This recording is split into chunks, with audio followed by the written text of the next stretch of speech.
रहेंगी तो दलित vote bank वाली सीटों में बीजेपी क्लियर कट यहां पर 21 सीटों पर एडवांटेज पर है। सौरभ जी हाँ, बिल्कुल। तो रिजर्व सीटें साथ साथ और जहां पर दलित वोट का प्रभुत्व है, ज्यादातर सीटों पर आपको बीजेपी आगे दिखाई दे रही है। ऐसे अगर आप ओबीसी वोट जहां पर ज्यादा है उन सीटों की बात करें, 31 सीट्स ऐसी हैं और ये तो एक तरफा बीजेपी गठबंधन के पास जाती हुई आपको दिखाई दे रही है।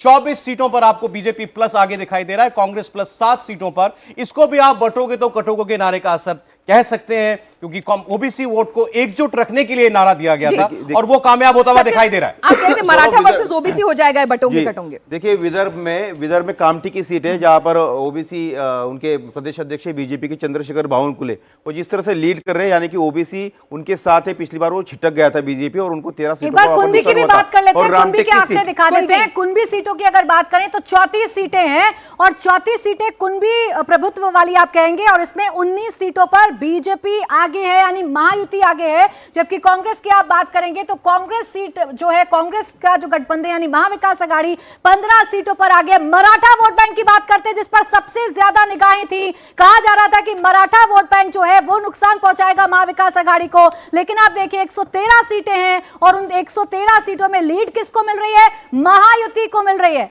महायुति 74 सीटों पर आगे है, यानी 2 गुनी से भी ज्यादा है महाविकास आघाड़ी से, क्योंकि महाविकास आघाड़ी कुल 36 सीटों पर फिलहाल बढ़त बनाए हुए है, उन सीटों पर जहां मराठा वोटर्स का प्रभुत्व ज्यादा है, जहां उनका इफेक्ट ज्यादा है। और इसमें प्राचीन बीजेपी की वो स्ट्रेटेजी काम कर गई है कि मराठवाड़ा रीजन में वो खुद ना उतरकर शिंदे सेना को ज्यादा सीटें दे। और अब वो सीटें देख लें, आदिवासी सीटें, जहां आदिवासी बहुल हैं, 31 सीटें ऐसी हैं जिनमें से बीजेपी जो है 18 सीटों पर फिलहाल Mahayuti, BJP plus Mahayuti lead लेती हुई नजर आ रही है। कांग्रेस जो है यहां पर 13 सीटों पर, दलित सीटों पर, ट्राइबल सीटों पर, ओबीसी सीटों पर, कुनबी सीटों पर, हर जगह, यानी और हर सामाजिक वर्ग में, मराठा सीटों पर सब जगह इस वक्त आपको आगे दिखाई दे रही है। बड़ा इसके से निकल के आ रहा है कि मनोज जरांगे का बोरिया बिस्तर बांध दिए बीजेपी ने।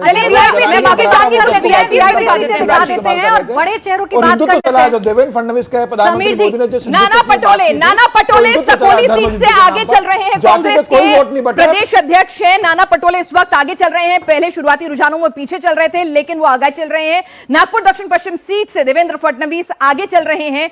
और इसके अलावा हम आपको बता दें, जो वीआईपीज हैं उसमें नाना पटोले, देवेंद्र फडणवीस आगे चल रहे हैं। कोपरी पंचपखड़ी सीट है महाराष्ट्र की, ठाणे रीजन की, एकनाथ शिंदे की परंपरागत सीट है और इनका यहां से आगे चलना लाजमी ही था। अजीत पवार के लिए कहा जा रहा था कि बारामती में कड़ी टक्कर है। शरद पवार ने पूरी ताकत झोंक दी है, लेकिन वो भी आगे चल रहे हैं। शुरुआती रुझानों में भले ही पीछे थे। करार दक्षिण से पृथ्वीराज चौहान पीछे चल रहे हैं, कांग्रेस के बड़े नेता हैं और यहां पर लार्जेस्ट वोटिंग टर्नआउट हुआ था। नवाब मलिक पीछे हो गए मानपुर शिवाजी नगर से। इसका मतलब यह हुआ कि अबू आजमी इस सीट पर लीड कर रहे हैं। अबू आजमी ने तो फतवे निकलवाए थे, शायद काम आ गए हैं, लेकिन सना मलिक आगे, वहां से विधायक भी है वो। सना मलिक अणुशक्ति नगर से फवाद अहमद से आगे चल रही है इस वक्त। सना मलिक नवाब मलिक की बेटी हैं, वो इस वक्त लीड कर रही है। मलाड पश्चिम से असलम शेख, कांग्रेस पार्टी के सीनियर लीडर हैं, गार्जियन मिनिस्टर मुंबई के, वो इस वक्त पीछे हो गए हैं। कांग्रेस पार्टी के लिए बुरी खबर है। ये शॉकिंग बात रहेगी वहां पर मलाड सीट जो है काफी स्ट्रॉन्ग सीट मानी जाती है और वो पिछले 2 बार से वहां पर चुनाव जीता है और इस बार वहां पर बटेंगे तो कटेंगे का या एक तो से नारा वहां पर चला है। सीट की बात कर लेते हैं, संजय निरुपम की बात कर लेते हैं, जो कांग्रेस छोड़कर शिंदे गुट में शामिल हो गए, पीछे चल रहे हैं। वरुण देसाई पीछे चल रहे हैं, बांद्रा पूर्व सीट से वरुण देसाई पीछे चल रहे हैं, उद्धव गुट से राज ठाकरे के बेटे आगे चल रहे हैं। अगर वरुण देसाई पीछे चल रहे हैं तो यहाँ पर या फिर कोई और तीसरा, जो उनके चचेरे भाई हैं वो आगे चल रहे हैं। नहीं, पीछे दिखा रहे हैं अभी इसमें।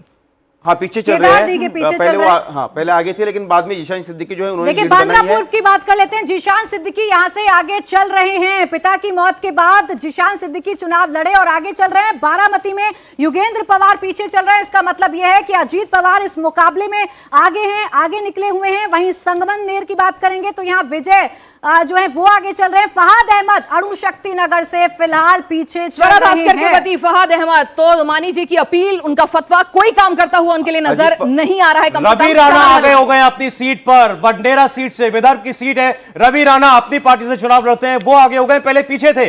चंद्रशेखर बावनकुले कामठी विदर्भ की सीट से, बीजेपी के सीनियर लीडर, वो इस वक्त आगे चल रहे हैं, बीजेपी के प्रदेश अध्यक्ष। चलिए, बीजेपी ने अपना पुराना प्रदर्शन जो है वो टच कर लिया है। शुरुआती रुझानों में 105 के आंकड़े को बीजेपी ने छू लिया है, तो पिछला प्रदर्शन जो है बीजेपी उसको मेंटेन करती हुई नजर आ रही है।